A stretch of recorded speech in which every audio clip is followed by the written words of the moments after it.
Olá, eu sou a pastora Mari Foquesato e estamos juntos em um projeto de leitura da Bíblia e eu convido você para nos acompanhar. Se você ainda não é inscrito no canal, inscreva-se, toque no sininho e escolha a opção todas para que sempre que eu poste um vídeo novo você receba. Deixe o seu joinha porque isso é muito importante para o crescimento do canal. Também, se você quiser deixar um comentário e compartilhar esse vídeo, eu agradeço. Vamos iniciar a leitura de hoje? Hoje iniciaremos a leitura do livro de Esdras. O livro de Esdras dá continuidade à história que aparece nos livros de crônicas. Conta como alguns judeus que estavam na Babilônia como prisioneiros voltaram para Jerusalém, reconstruíram o templo e começaram outra vez a adorar o Senhor em Jerusalém. Isso aconteceu por volta de 515 a.C. E o livro conta essa história em 3 etapas. Na primeira etapa é em resposta do decreto de Ciro. Um primeiro grupo de exilados voltou da Babilônia para Jerusalém.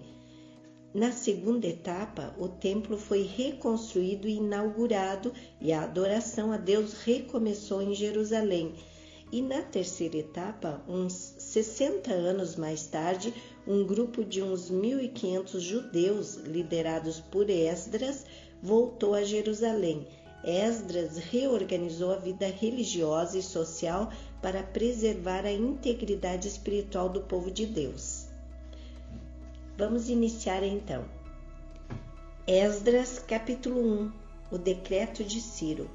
No primeiro ano do reinado de Ciro, rei da Pérsia, cumpriu-se o que o Senhor Deus tinha dito pelo profeta Jeremias. O Senhor tocou no coração de Ciro e este ordenou que fosse comunicado em todo o seu reino por escrito e também por meio da leitura em público este decreto.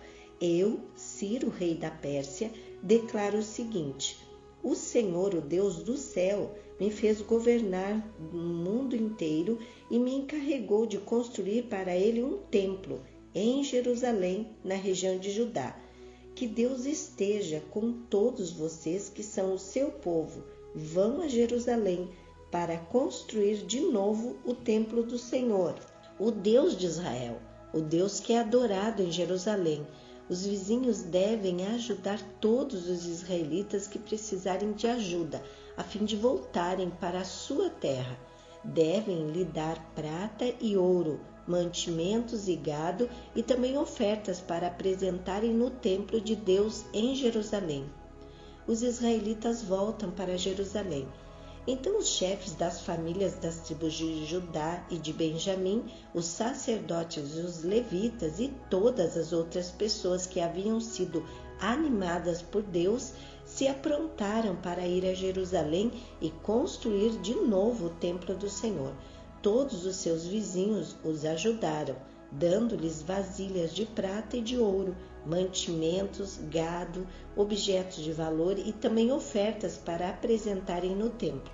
O rei Ciro entregou as tigelas e taças que Nabucodonosor havia tirado do templo do Senhor em Jerusalém e levado para o templo dos seus deuses. Ciro devolveu os objetos a Mitredate, o tesoureiro, que fez uma lista das coisas e depois entregou tudo a Sesbazar, o governador de Judá. Esta é a lista: 30 tigelas de ouro, 1.000 tigelas de prata, 29 outras tigelas, 30 taças de ouro, 410 taças de menor valor e mais 1.000 outros objetos. O total dos objetos de ouro e de prata foi de 5.400. Sesbazar levou tudo isso de volta para Jerusalém, quando voltou da Babilônia com os israelitas que tinham sido levados para lá como prisioneiros. Esdras, capítulo 2. Os que voltaram da Babilônia.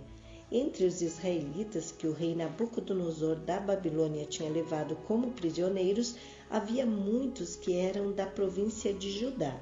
Estes voltaram para Jerusalém e Judá, cada um para a sua própria cidade.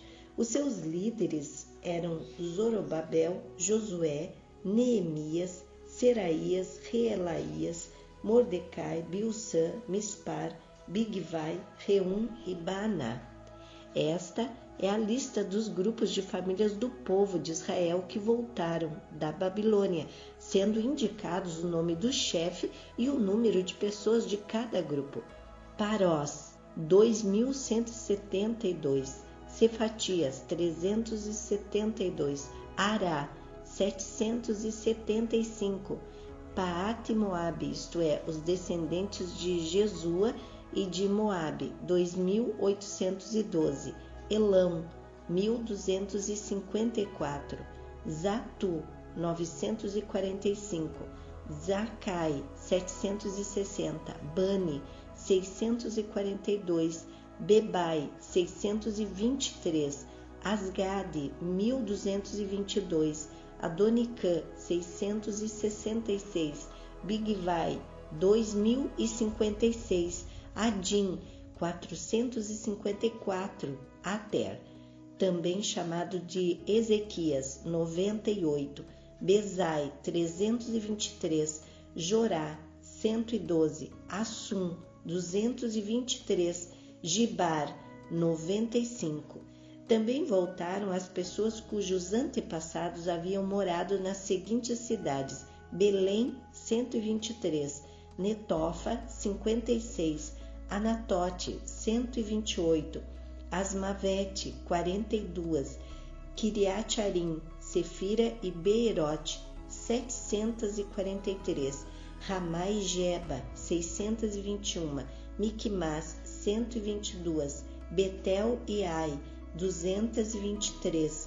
Nebo, 52. Magbis, 156. A Outrelão, 1.254.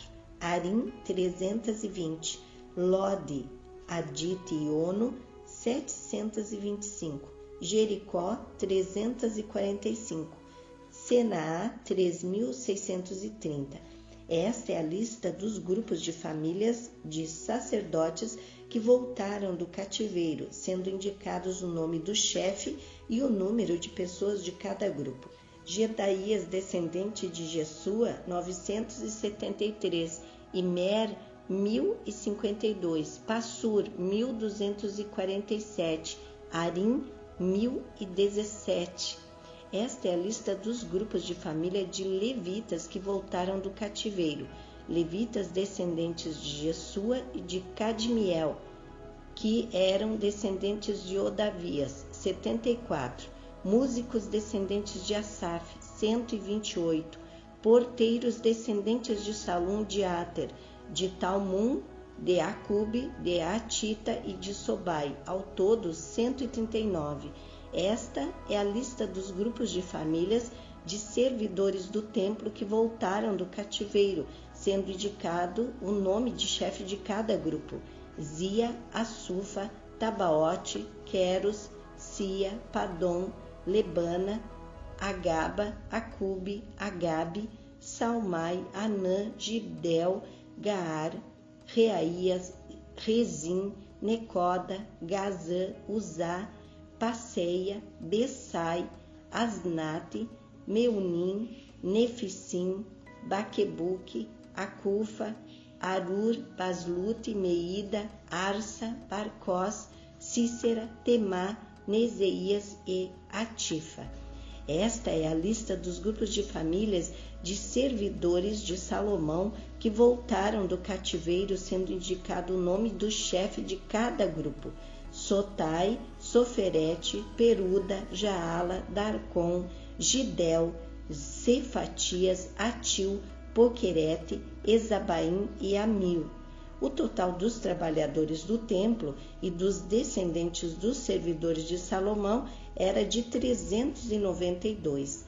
Havia 652 que eram dos grupos de famílias de Delaías, Tobias e Necoda, que voltaram das cidades de Tel-Melá, Tel-Arsa, Querube, Adã e Imer, mas eles não puderam provar que eram israelitas por raça ou por parentesco. Os grupos de famílias dos sacerdotes Abaías, Cor e Barzilai não puderam encontrar registros que provassem de quem eram descendentes. O antepassado do grupo de famílias de Barzilai tinha casado com uma das filhas de Barzilai, o Gileadita, e ficou com o nome do seu sogro. Eles não foram aceitos como sacerdotes porque não puderam provar quem eram seus antepassados. O governador mandou que não comessem dos alimentos sagrados até que aparecesse um sacerdote que pudesse decidir a questão usando o Urim e o Tumim. Total dos israelitas que voltaram, 42.360. Os seus escravos e escravas, 7.337. Cantores e cantoras, 200. Cavalos, 736. Mulas, 245. Camelos, 435. Jumentos, 6.720. Quando chegaram ao templo do Senhor em Jerusalém, alguns chefes dos grupos de famílias entregaram ofertas para tornar a construir o templo de Deus no mesmo lugar. Deram para o fundo de construção, de acordo com o que podiam, 514 quilos de ouro, 2.800 quilos de prata e 100 mantos sacerdotais. Os sacerdotes, os levitas e algumas pessoas do povo ficaram morando em Jerusalém ou ali perto. Os músicos, os serventes e os porteiros do templo e os outros israelitas ficaram nas cidades onde os seus antepassados tinham vivido. Esdras, capítulo 3. Os altares e os sacrifícios.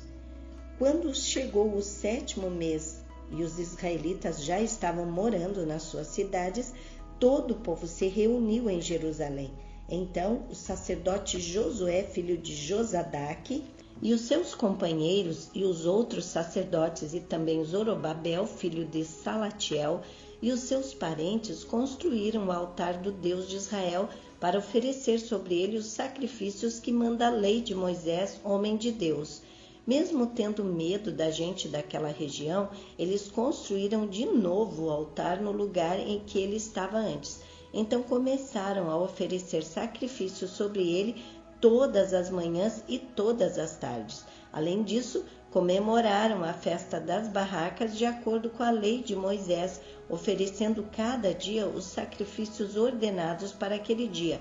Trouxeram também os sacrifícios que deviam ser completamente queimados diariamente e os que deviam ser apresentados na festa da lua nova e nas outras festas sagradas. E ofereceram também aquilo que traziam por vontade própria. O povo começou a oferecer sacrifícios ao Senhor desde o dia 1º do 7º mês, antes mesmo que o templo do Senhor começasse a ser construído de novo. Começa a reconstrução do templo. O povo deu dinheiro para pagar os pedreiros e carpinteiros e deu comida, bebida e azeite para serem mandados às cidades de Tiro e de Sidom. Essas coisas foram trocadas por madeira de cedro que foi trazida por mar do Líbano até o porto de Jope. Tudo isso foi feito com a permissão de Ciro, rei da Pérsia. E assim, no ano seguinte ao da sua volta, no 2º mês, os israelitas começaram a construir de novo o templo de Deus, que fica em Jerusalém. Zorobabel, filho de Salatiel, e Josué, filho de Josadaque, junto com seus parentes e sacerdotes e levitas e todos os israelitas que haviam voltado para Jerusalém, pegaram firme no trabalho. Todos os levitas maiores de 20 anos foram encarregados de dirigir as obras. Josué e seus filhos e irmãos formaram um grupo junto com Cadmiel e os seus filhos, que eram descendentes de Odavias. Esse grupo dirigia os que trabalhavam na construção e era ajudado pelos levitas do grupo de famílias de Enadad. Quando os construtores colocaram os alicerces do templo, os sacerdotes ficaram de pé, vestidos com roupas especiais para aquela ocasião e com trombetas nas mãos. Os levitas descendentes de Asaf carregavam pratos musicais para louvar a Deus o Senhor, de acordo com o que Davi, rei de Israel, havia mandado. Uns cantavam louvores e agradeciam ao Senhor, e outros respondiam. Eles diziam: o Senhor é bom, e o seu amor pelo povo de Israel dura para sempre. E todo o povo gritava bem alto e louvava o Senhor, porque a construção do seu novo templo já havia começado. Muitos sacerdotes levitas e chefes de famílias eram velhos e tinham visto o primeiro templo. Eles choravam alto ao verem que o alicerce do novo templo havia sido colocado. Mas os outros que estavam ali gritavam de alegria, e assim ninguém podia saber se o povo gritava de alegria ou se chorava, pois gritavam tão alto que de longe se ouviam o barulho. Amém. Terminamos aqui a leitura de hoje e eu agradeço a você que ficou até o final desse vídeo. Tenha um dia vitorioso. Deus abençoe sua vida.